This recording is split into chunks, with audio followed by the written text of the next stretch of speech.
ஓம் காளிகாயே வித்மஹே மசானவாசின்யே தீமஹி தன்னோ கோர பிரச்சோதயாத்.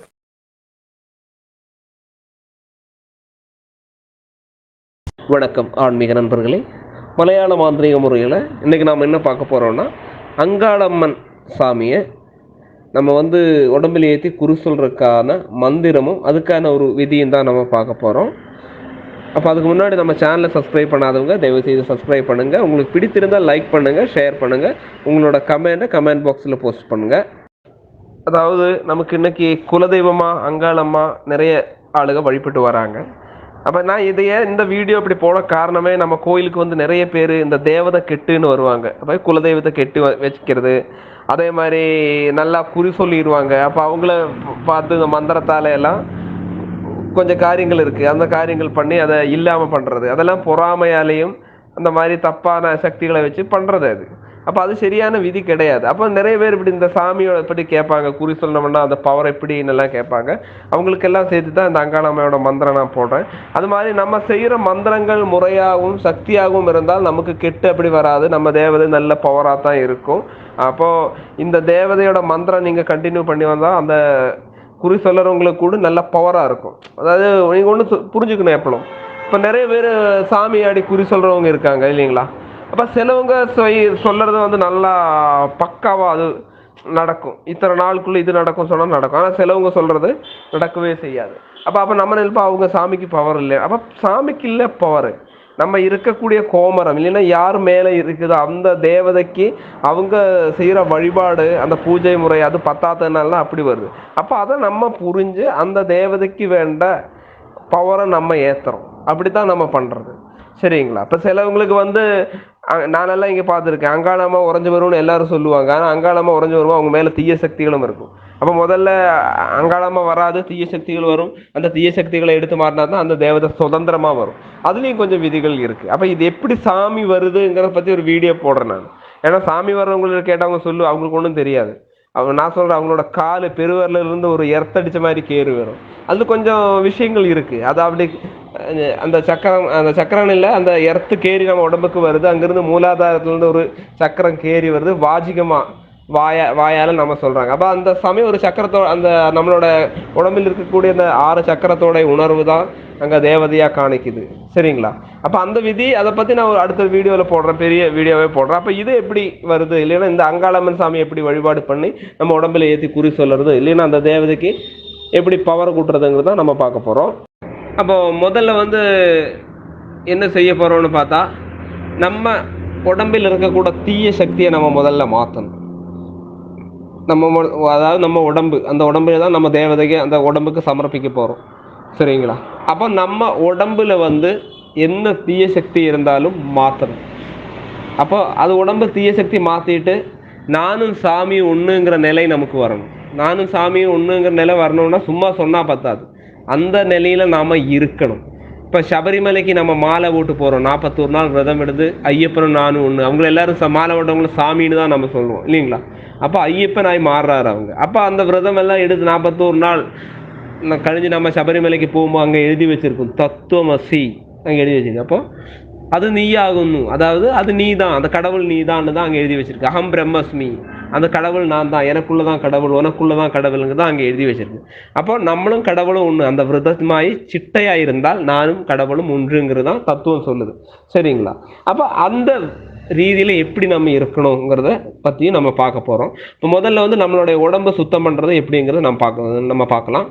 முதல்ல நம்ம ஒரு 6 மணி டைமில் நம்ம ஒரு விளக்கு கொளுத்தி, அந்த விளக்கிலிருந்து, அதாவது நம்ம குத்து விளக்கு கொளுத்துறோம், அங்கே இருந்து ஒரு 7 திருநூல் எடுத்து, 7 திருநூல் நம்ம எடுக்கிறோம். 7 திருநூல் எடுத்து கொளுத்தி நம்மளை சுற்றும் ஒரு ஆள் இல்லை, நமக்கே செய்துக்கலாம்.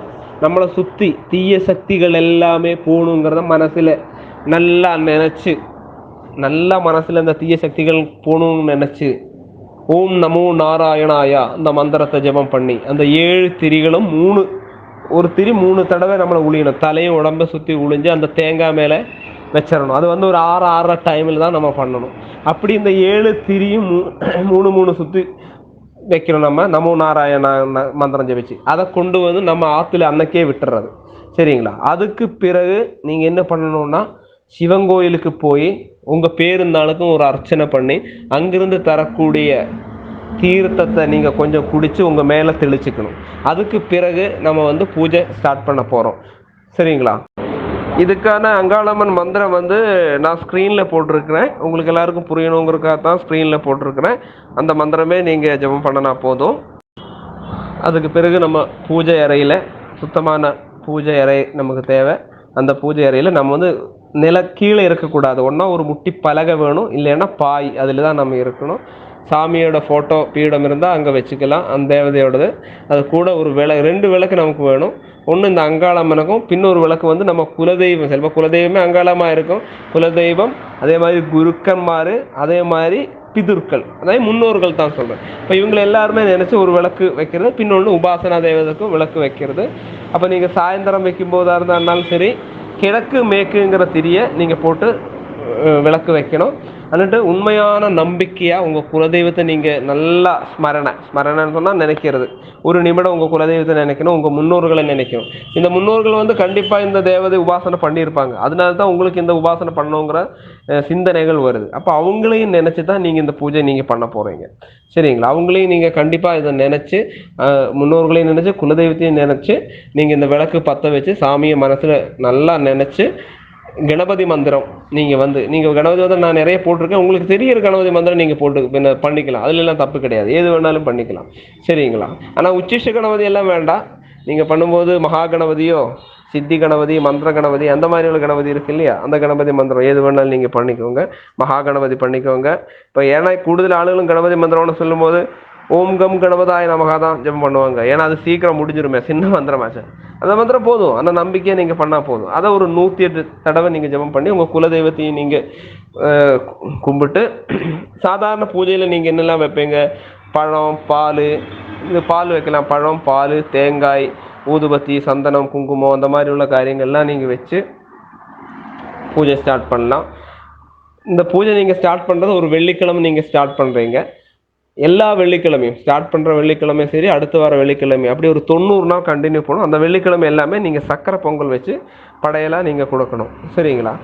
உங்களுக்கு ஒரு கலசம் வேணும். கலசம்னு சொன்னால் நம்ம வந்து சின்ன ஒரு செம்பில் வைக்கிறத பார்த்துருப்பீங்க நீங்கள், கலசம் சுற்றுறது. எனக்கு அது தமிழில் அப்படி தான் சொல்ல தெரியும். கலசம் வைக்கிறது, அதில் வந்து நூலெல்லாம் சுற்றிருப்பாங்க. நீங்கள் நூலெல்லாம் சுற்ற வேண்டாம், சாதா தெரிஞ்சால் நீங்கள் சுற்றிக்கோங்க, தவறு கிடையாது.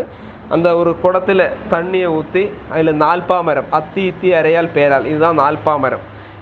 கடையில் கேட்டால் கிடைக்கும், நால்பாமர பொடின்னு கேட்டால் கிடைக்கும். அந்த பொடியை வாங்கி அதுக்குள்ளே போட்டு ஒரு தேங்காயை நீங்கள் வந்து குடுமையுள்ள தேங்காயை வச்சு, அந்த குடுமை அந்த கண்ணுள்ள பாகம் மேலே வர மாதிரி, அதாவது வந்து சூரியனோட சக்தி அதுக்குள்ளே வரணுங்கிறது தான் நம்பிக்கை. சூரிய மண்டலம், வாயு மண்டலம், அக்னி மண்டலம், அப்போ இந்த 3 மண்டலத்திலையும் உள்ள சக்தி அதில் வந்து இறங்குங்கிறது தான் நம்பிக்கை. அப்படி வச்சு இந்த அங்காளம்மனுடைய மந்திரத்தை நீங்கள் ஜெபம் பண்ணி வந்தால் போதும். கண்டிப்பாக உங்களுக்கு மாற்றங்கள் இல்லை, அந்த தேவதை உங்களுக்கு வரும். இப்போ நீங்கள் இது கண்டிப்பாக இந்த உடம்பை சுத்தம் பண்ணணும். அப்படி சுத்தம் பண்ணாமல் நீங்கள் பண்ணாச்சுன்னா உங்களுக்கு வந்து இது பண்ணும்போது தலைவலி வர்றது, அதே மாதிரி இந்த நட்டல் வேதனை, இந்த உடம்பு நல்லா வலிக்கிறது, அடிச்சு போட்ட மாதிரி, அந்த மாதிரி எல்லாம் இருக்கும். அப்படி இருந்தாலும் நீங்கள் என்ன ஃபோன் பண்ணுங்கள், நான் அதுக்குள்ள விதிகள் நான் சொல்லித்தரேன். சரிங்களா?